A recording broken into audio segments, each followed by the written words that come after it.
Ako si Francia, as a working student, studying online na gusto kong i-share sa inyo. Tara, samahan niyo ko.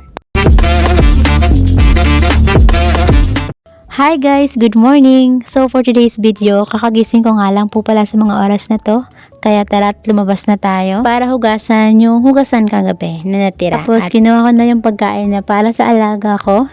At kung mapapansin nyo nga na sobrang liit ng pagkakahiwa ng pork, ganyan po talaga yung gusto niya na maliliit lang. Fast forward, hapon na ng mga oras na to at naligo na ako habang natutulog yung alaga ko. Para kapag nagising siya, is nakaligo na ako. At saka ko na pinanasan yung buhok ko. Syempre naligo ako kaya basa yung buhok ko.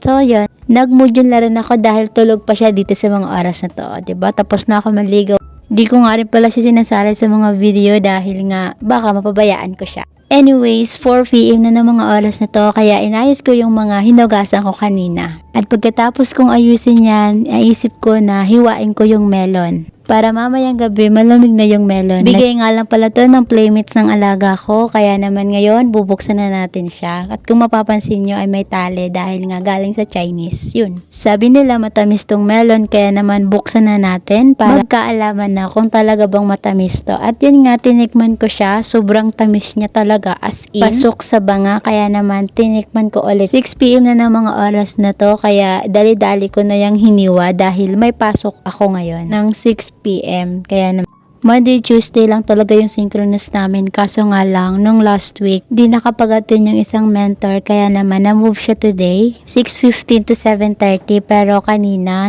8 PM na siya natapos. Pero nakakain naman na ako bago ako pumasok. So, yan. Yan, nakakinig lang ako sa mga oras na yan. So, yan lang guys. Thank you for watching. I hope nag-enjoy kayo.